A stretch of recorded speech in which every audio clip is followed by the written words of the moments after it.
Bienvenue à notre troisième rencontre. Nous sommes ici dans la semaine de prière 2023. Soyons ces témoins. Merci de votre présence. Merci aussi parce que je sais que vous êtes nombreux à partager ce contenu avec d'autres personnes. Donc encore une fois, n'oubliez pas, partagez, likez. Et si vous n'êtes pas encore abonné à notre chaîne, faites-le pour que vous puissiez savoir toujours quand est-ce qu'on mettra des nouveaux contenus.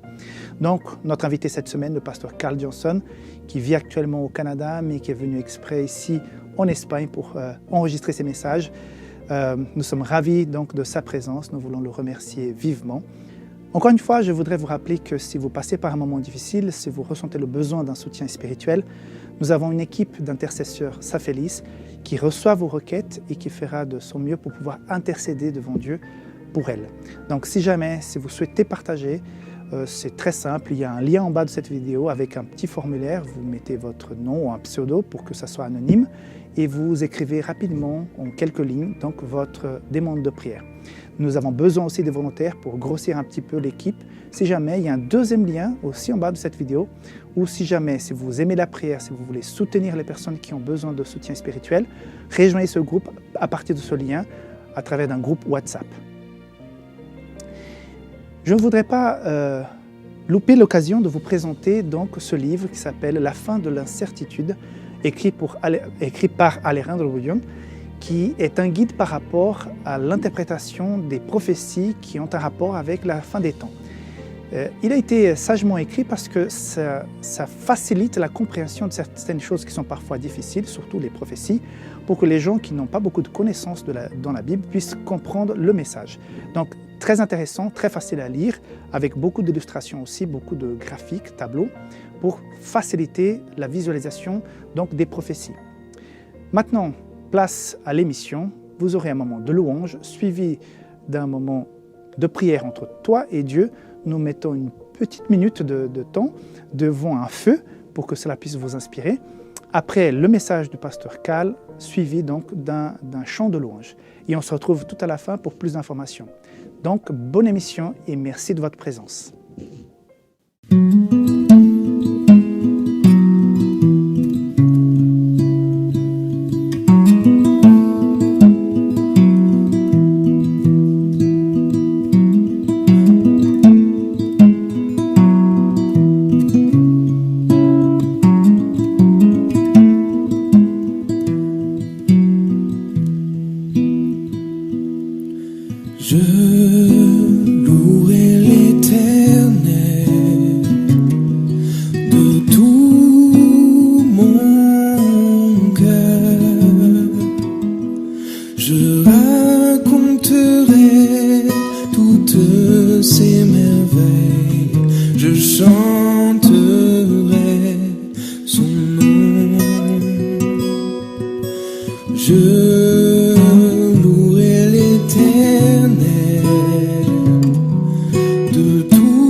Nous vivons dans un contexte où les psychologues ont une influence toute spéciale. À chaque fois qu'une catastrophe a lieu, on fait appel à des psychologues pour remonter les victimes, les encourager.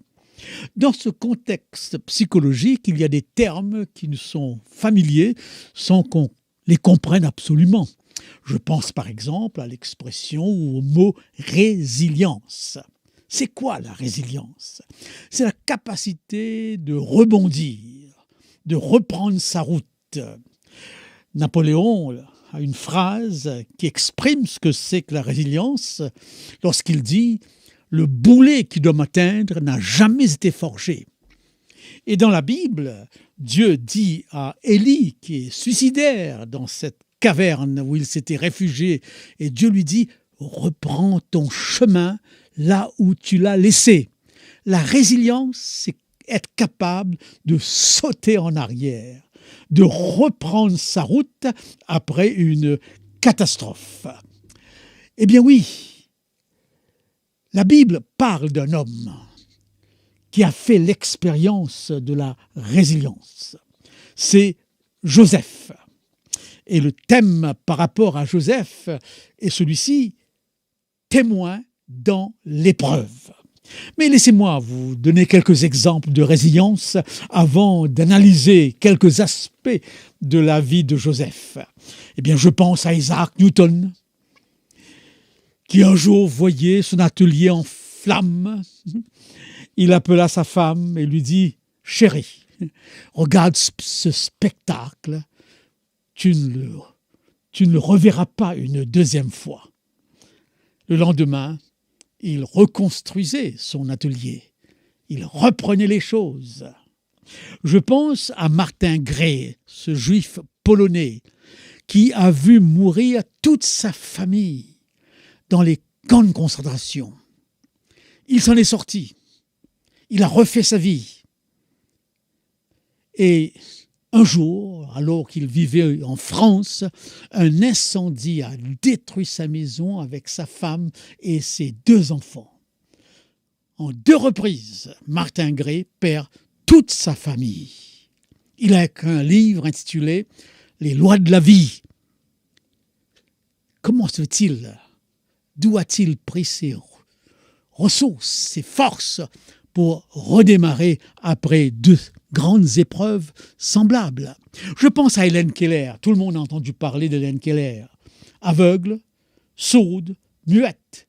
Que fait-on de la vie lorsqu'on est handicapé ainsi? Et pourtant, c'était une conférencière hors norme. Elle a écrit plusieurs livres. Et on raconte même que lors d'un de ses anniversaires, eh bien, à la Maison Blanche, un journaliste lui aurait demandé « Mais quel est votre plus grand souhait ?»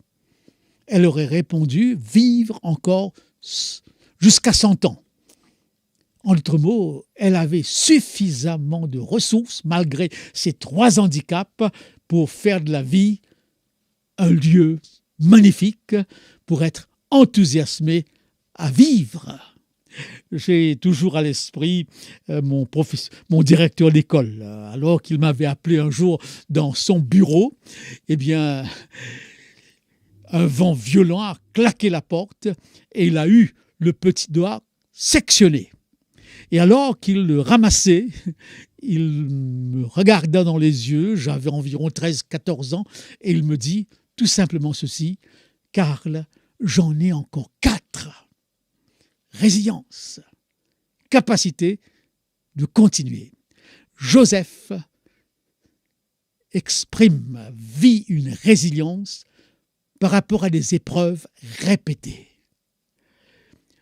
Essayons de cerner sa résilience, sa force dans l'épreuve, par 6 clichés. Dans le premier cliché, qui est son cliché familial, Joseph a une part de responsabilité. Et je trouve dans ce cliché familial qu'il appartient à une famille polygame où régnait beaucoup de jalousie par rapport au fait que son père lui manifestait un favoritisme évident, exagéré même. D'ailleurs, il hérite d'une famille où la jalousie, l'envie, le favoritisme a toujours existé. Lorsqu'il était jeune, sa mère lui préférait à son frère Ésaü.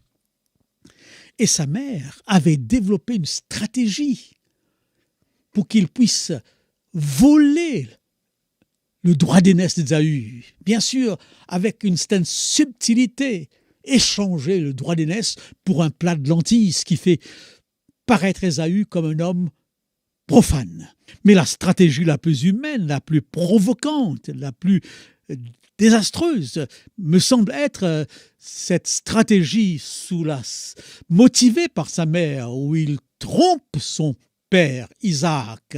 Il se déguise presque en Ésaü. Et le père sent qu'il y a quelque chose lorsqu'il dit « c'est la voix de Jacob, mais ce sont les vêtements d'Ésaü ». Et lorsque Jacob devra fuir de la famille sous la menace d'Ésaü, eh bien, il sera trompé par Laban, trompé par ses fils.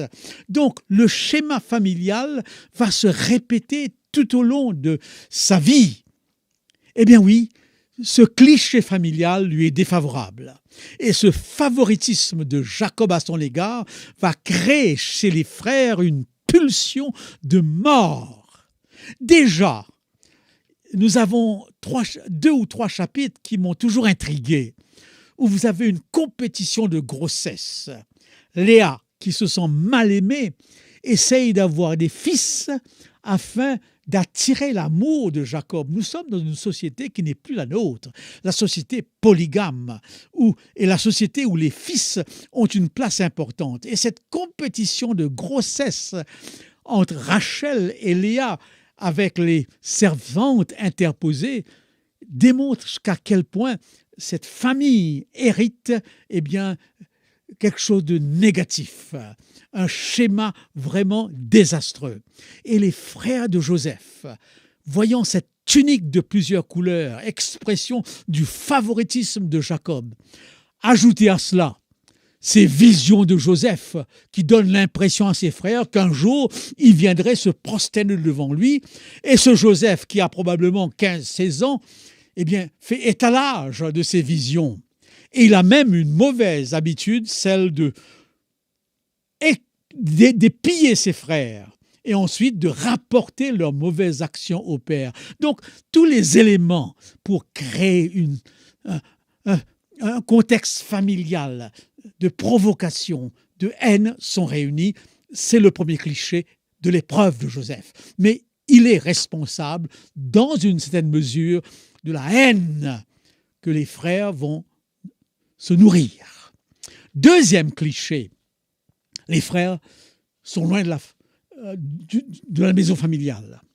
Ils font paître leurs troupeaux. Et voilà que Joseph arrive en toute innocence pour visiter ses frères et leur apporter sans aucun doute un peu de nourriture. Remarquez ce qui est dit. Voilà le faiseur de songe qui arrive. Profitons pour nous en débarrasser. Et il développe un plan pour mettre à mort Joseph. On sent jusqu'à quel point la haine atteint son point culminant. Eh bien oui, ils veulent exactement s'en débarrasser. Mais Ruben, le fils aîné, a une stratégie pour sauver son frère et demande qu'on le jette dans un puits. Et il avait comme plan tout simplement de le retirer. Mais il n'a pas eu le temps de le faire. Une caravane d'Amalécites, d'Arabes, est passée par là et ils ont vendu Joseph. À 17-18 ans, le voilà, esclave, vendu par les Amalécites en Égypte à un certain Potiphar. Joseph est là maintenant dans une deuxième épreuve, un deuxième cliché. Du trou où on l'avait jeté, il passe à un autre trou parce qu'il est esclave dans la maison de Potiphar. Mais sa conduite est exemplaire. Il a une sagesse, une intelligence, un savoir-faire qui gagne la sympathie de Potiphar. Et Potiphar le place à un niveau d'autorité dans sa maison. Il est presque le second de Potiphar. Il règne en tant que second de la maison de Potiphar. Et là se prépare une autre épreuve. Une épreuve caractéristique de notre monde d'aujourd'hui, où la sexualité est quelque chose de débridé. Eh bien, la femme de Potiphar est impressionnée, séduite par la beauté physique de Joseph. Le texte dit qu'il était beau. Oui, un bel homme. Et cette femme essaye par tous les moyens de le séduire, voyant qu'il résiste. Parce qu'il dit à cette femme, comment puis-je passer outre les droits de mon maître? Il m'a donné toute l'autorité dans sa maison, sauf toi. Tu es un terrain privé. Et d'ailleurs, dans mes valeurs, je paraphrase un peu l'histoire, il n'est pas question que je couche avec toi. Devant cette résistance de Joseph, cette femme est poussée à bout. Elle se sent humiliée, sans aucun doute. Et dans une sorte d'harcèlement poussé à l'extrême, elle arrive à posséder la chemise de Joseph comme témoignage de la tentative de Joseph de la violer. Elle expose son problème à tous les serviteurs qui seront les témoins. Joseph est pris au piège. Remarquez en passant que nous sommes dans une société où si vous avez l'occasion de coucher avec la femme d'un roi, d'un prince, d'un ministre quelconque ou d'un haut placé, on pourrait vous applaudir. Vous pourrez devenir un héros. On l'a vu dans l'affaire Diana. Combien d'autres hommes qui donnaient l'impression d'avoir couché avec cette princesse, ont pu publier des livres et s'enrichir. Joseph ne se laisse pas prendre. Et là, il y a une phrase qui est extraordinaire. Comment puis-je faire une telle chose et désobéir mon Dieu? Joseph ne se met pas sous le regard de l'opinion publique, de l'opinion générale. Non, il se met directement en face de Dieu. Tu ne commettras point d'adultère. Mon juge en la matière, ce n'est pas l'opinion publique, mais c'est Dieu. Eh bien oui, épreuve difficile dans un monde immoral, un monde où la sexualité est devenue un appât, quelque chose de tellement permissif que le piège est très grand pour n'importe qui. Joseph est jeté en prison. Oui, il est jeté en prison. L'épreuve se répète. Du puits, il passe maintenant à la prison. Et dans cette prison, une fois de plus, il gagne la sympathie du chef de la prison, qui lui donne encore beaucoup d'autorité. Il est en contrôle. Et je fais remarquer une chose de très important. À aucun moment, nous avons, c'est Joseph, un souvenir de ses premières épreuves. Il n'en parle pas. Le texte est silencieux. Donc, c'est pourquoi j'ai parlé de résilience, où il est question de laisser derrière soi ce qui nous a affectés, ce qui nous a écrasés, l'accident ou l'épreuve, même la mort, que sais-je, et regarder en avant. Joseph n'exprime aucune plainte du commencement jusqu'à la fin. Et bien voilà que l'homme des songes se trouve en face de deux autres hommes qui ont aussi des songes. Le panetier, n'est-ce pas, et celui qui devait servir du vin au roi. Les deux ont eu des songes et en apprenant que Joseph a une sagesse particulière, ils viennent vers lui pour qu'il puisse avoir une explication de ces songes. À cette époque, et même encore aujourd'hui, les songes ont toujours un sens. Et d'ailleurs, Dieu parle aussi par des songes, c'est ce que la Bible dit, même si les songes sont parfois l'expression de nos pensées. C'est ce que dit Salomon dans l'Ecclésiaste. Il faudrait donc du discernement ici. Eh bien, Joseph explique à ces deux individus leur songe, où l'un sera rétabli et l'autre sera exécuté. Et à celui qui sera rétabli, il ne fait que dire « Quand tu seras rétabli, pense à moi ». Mais hélas, cet homme qui avait promis de penser à lui n'y a pas pensé. Et ce n'est que lorsque cette fois-ci, c'est le roi lui-même, c'est Pharaon lui-même qui aura deux songes. Le songe des vaches grasses qui avalent les vaches maigres et le songe des épis de blé mûrs qui sont avalés par les épis de blé secs. C'est les vaches maigres qui ensuite vont avaler les vaches grasses. Excusez-moi ce petit malentendu. Et alors, Pharaon qui demande à Joseph, mais c'est quoi l'explication de ce songe? Et Joseph le lui donne sans aucune difficulté. Sache au roi que tu vas connaître 7 années d'abondance, qui sera suivie par 7 années de famine. Et alors, la sagesse voudrait, au roi, que tu établisses un homme qui soit capable de gérer cette situation, qui soit capable, pendant les années d'abondance, de remplir les greniers afin qu'il y ait des vives pendant les 7 années de famine. Joseph, qui était le second de Potiphar, qui était le second du chef de la prison, qui devient maintenant le second de Pharaon. Extraordinaire, extraordinaire pour cet homme qui avait été jeté dans un puits. Et il va exercer le rôle de gouverneur d'Égypte, lui, l'étranger, lui, le juif.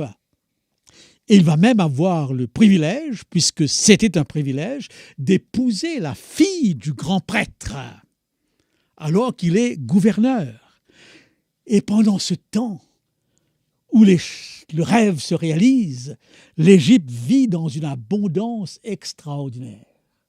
Et Jacob, qui pour survivre, en apprenant qu'il y a de la nourriture, du blé en abondance en Égypte, décide d'envoyer ses fils chercher de la nourriture. Oh, c'est une belle histoire. C'est une des histoires de l'Ancien Testament que j'ai toujours à l'esprit. Et quand j'étais jeune, cette histoire me passionnait. Elle est longue, elle est détaillée, elle va jusqu'au bout. Eh bien oui, Jacob laisse partir ses fils pour la nourriture, pour trouver de la nourriture en Égypte. C'est le cas pour tous les autres peuples qui environnent l'Égypte. Ils viennent tous, grâce à Joseph, chercher de la nourriture. Mais Jacob retient Benjamin, car Jacob a été marqué par la mort de Joseph. Il a vu ce morceau de tissu qui était imbibé de sang et il a tout de suite cru que c'était bien Joseph qui était mort.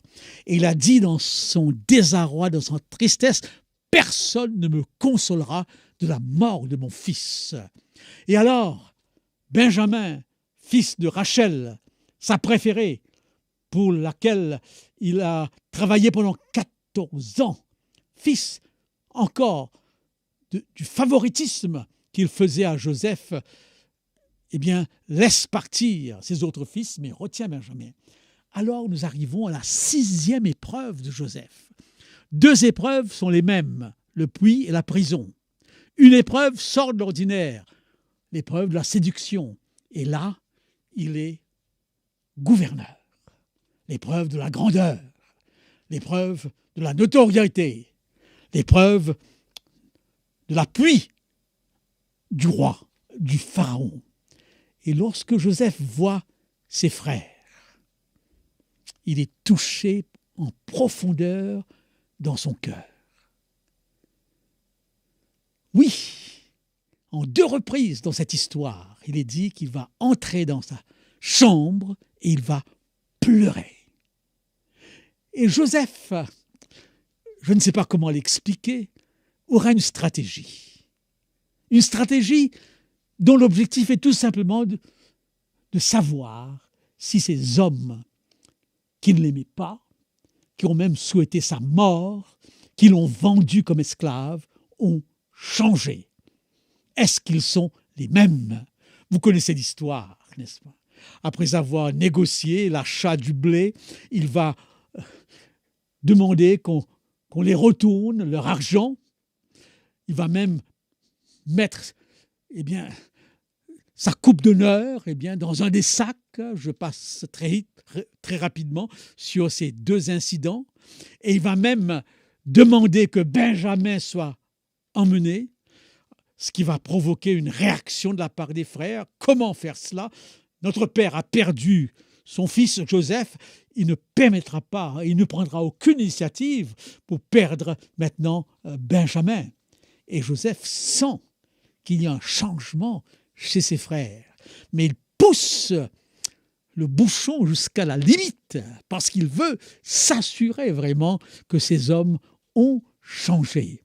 Et voilà que Judas, devant cette obligation de faire venir Benjamin, qui viendra et à qui Joseph, chez qui Joseph cachera sa coupe, qui ouvrira la porte largement pour qu'il soit emprisonné, verra un Judas qui dira « Prends-moi, je me porte garant ». Et je crois qu'à ce niveau, Joseph est maintenant assuré que ses frères ont changé. Il est dit qu'il entra de nouveau dans sa chambre et il pleura. Les retrouvailles. Il y a une émission que j'aime beaucoup. Je ne sais pas si cette émission continue en France. Une émission qui s'appelle « C'est la vérité qui compte ». Et cette vérité est au bout du couloir. Cette émission a 3 mouvements. Dans un premier temps, une personne cherche à retrouver quelqu'un de sa famille ou de sa relation qu'il n'a pas vu depuis très longtemps. 10, 15, 20, 30, 40, 50 ans même. Séparés peut-être pendant l'enfance, pour une raison ou pour une autre, à la suite d'un conflit. Ce sont des frères et des sœurs qui veulent retrouver leurs frères et leurs sœurs, et parfois leur père et leur mère. Dans un deuxième temps, la personne que l'autre veut retrouver vient. Et là, elle a une idée. Elle sait peut-être qui voudrait la retrouver, mais elle n'est pas sûre. Et par écran interposé dans cette émission, elle découvre l'autre. C'est sa sœur, c'est son frère, c'est son père, c'est sa mère. Et à la fin, la question est posée à cette personne. Voulez-vous répondre à ce désir de retrouvailles, de réconciliation? C'est une émission pathétique. Eh bien, vous êtes devant ce rideau, madame ou monsieur. C'est à vous de dire, on baisse le rideau ou pas. Parfois, d'une manière générale, on baisse le rideau. Mais il arrive parfois que la personne dit tout simplement non, je ne veux pas revoir cette personne. Ou alors demande tout simplement d'avoir des preuves pour que la relation continue. Oui, si elle a changé, je suis prêt à reprendre la relation.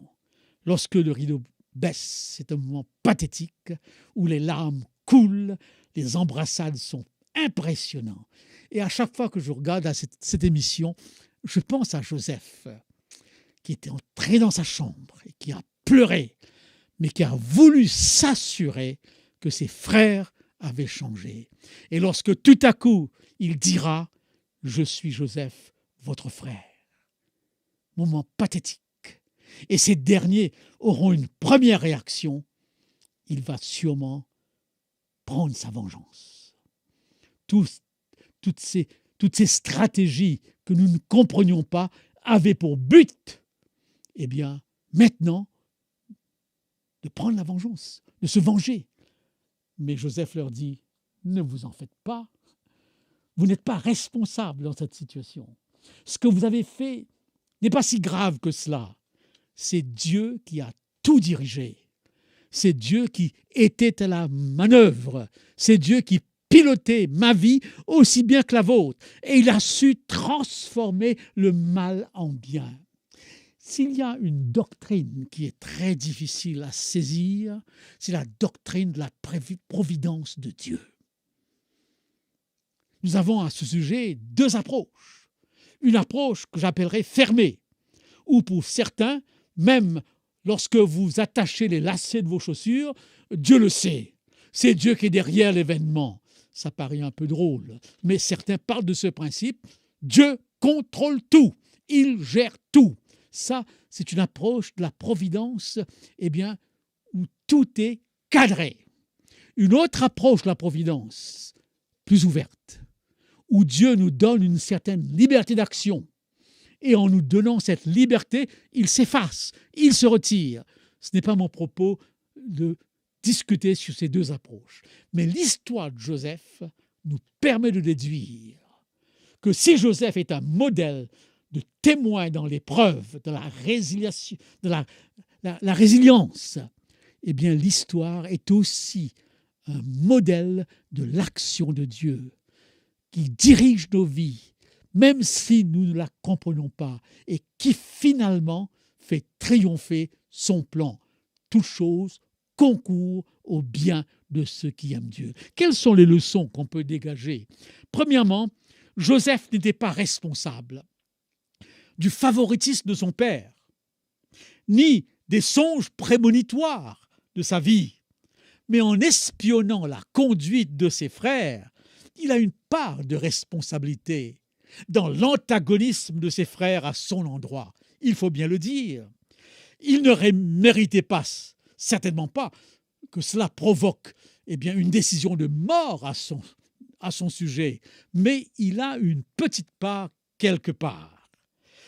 Savoir reconnaître sa part dans l'épreuve est important si nous voulons vraiment continuer. Que dire des épreuves qui se répètent? Parfois, nous trouvons cela injuste. J'ai personnellement perdu 2 enfants et j'ai perdu dernièrement ma femme. Ce sont des épreuves qui, dans ma vie, se sont répétées systématiquement. Est-ce qu'il y a des limites? Non. La vie nous montre que dans cette condition de chute où nous vivons, il n'y a pas de limite au pire, comme il n'y a pas de limite non plus au bonheur, à la joie. Le témoignage de Joseph est assaisonné de grâce. Il est admiré, il est apprécié, on lui fait confiance, il fait confiance. Et au travers de ce témoignage, nous découvrons des facettes de Dieu lui-même. Troisièmement, il devient second de Potiphar. Il devient second du chef de la prison. Il devient le second de Pharaon. Il est toujours le second. Et j'aurais tendance à dire que c'est sa place. Être témoin, c'est savoir aussi où témoigner. Et témoigner de la place que Dieu nous donne. J'ai l'impression que Dieu a fait de Joseph l'homme de la seconde place. Oui, il est second. Ma fille chante très bien, elle a une chanson intitulée « Quelle est ma place dans ce monde qui passe ?» La bénédiction de Joseph s'étend à son entourage. Et Joseph, dans ces différentes situations, a pour seule référence Dieu. Il ne se laisse pas juger par l'opinion publique. Il se souvient sans aucun doute du coup bas de ses frères, mais ce n'a pas été un traumatisme de découragement dans sa vie.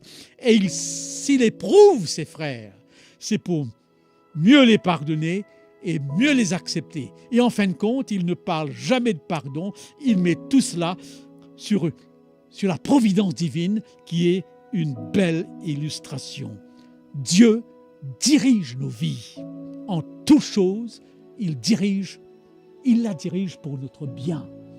Avons-nous cette conviction? Sommes-nous capables de vivre dans les bons comme dans les mauvais jours, dans la tempête, comme à des moments où le temps est plus clément? Sommes-nous capables de rester fidèles à Dieu jusqu'au bout, dans toutes les circonstances? Voilà un témoignage capable de nous motiver dans l'épreuve qui se répète et dans les situations divers. Un témoignage qui nous apprend que pour avancer, il faut savoir oublier. Un témoignage qui nous montre aussi combien on peut pleurer lorsque la joie des retrouvailles, de la réconciliation, se présente à nous. Oui, ambassadeurs de la réconciliation, ambassadeur du témoignage dans l'épreuve qui se répète. Voilà l'histoire de Joseph.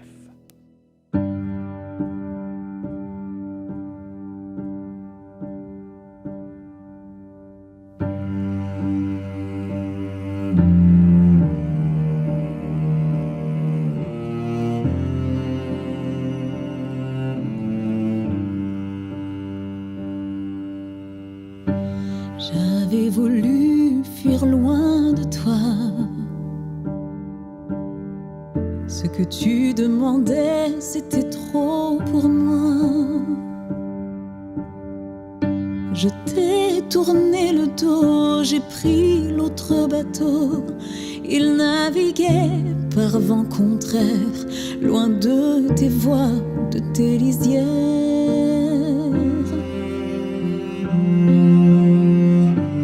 Mais la tempête s'est abattue sur moi. J'ai su alors que tu étais là. J'ai dit au matelot, jetez-moi dans les flots. Mais la furie de la mer ne peut éteindre l'amour du Père. Car tu me cherches encore.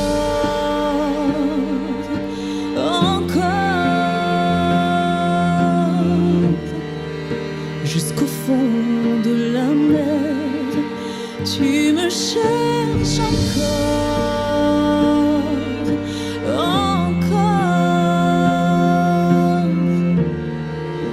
Au milieu du désert, tu me cherches encore.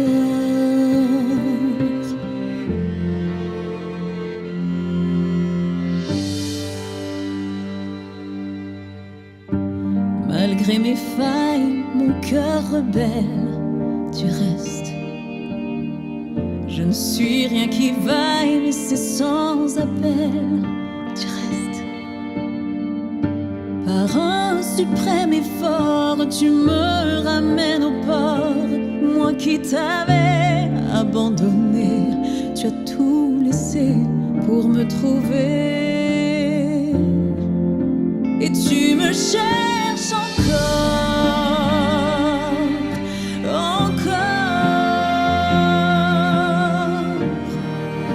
Jusqu'au fond de la mer, tu me cherches encore.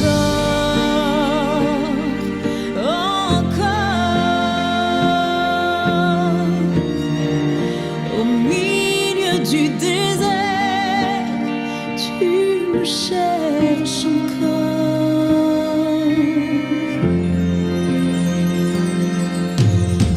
Même si les années passent, sans que rien ne te lasse, tu prends tout ce qui m'arrive pour sauver mon cœur à la dérive.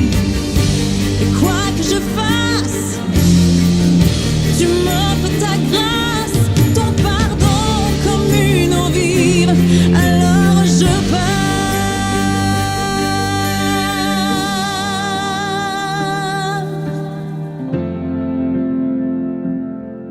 Pour Ninive, et tu me cherches encore.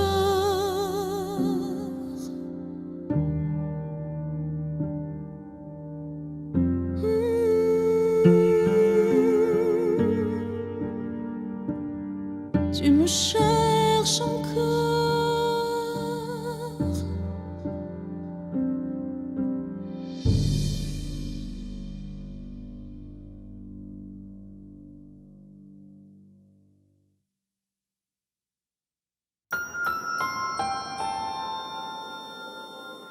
Merci au pasteur Cal pour le message qu'il nous a amené ce soir, pour ses réflexions profondes et parfois percutantes. Merci à chacun d'entre vous. Je vous rappelle encore une fois que nous sommes ensemble pendant cette semaine de prière. Aujourd'hui, c'était le 3e jour. Nous avons encore 5 jours devant nous, donc je vous demande, s'il vous plaît, de partager la vidéo. Pensez peut-être à ses amis, la famille, les membres de ton église. Donc, mettez ce lien dans le groupe WhatsApp que vous voulez pour que plus de personnes puissent savoir de cette semaine. N'oubliez pas, encore une fois, nous serons ravis de recevoir vos requêtes de prière pour que nous puissions vous accompagner dans ces moments parfois difficiles que nous affrontons dans la vie. Sachez aussi que Safeliz est là pour vous accompagner non seulement dans ces émissions, mais aussi dans votre croissance spirituelle. C'est pour cela que je vous invite à visiter notre site safeliz.com pour y découvrir ses livres, ses bibles et bien d'autres produits, notamment des produits pour les enfants que je suis sûr que vous allez aimer grandement. Donc, safeliz.com, rapidement, vous recevez des produits ici en Europe. Et si jamais vous êtes dans un autre endroit dans le monde, sachez qu'à partir d'un certain montant, la livraison vous est aussi offerte, comme si vous étiez en Europe. Donc maintenant que nous avons clôturé cette journée, il ne reste que vous souhaiter un bon repos et à tout bientôt dans le 4e épisode que nous mettrons en ligne demain. Donc merci beaucoup et bye bye.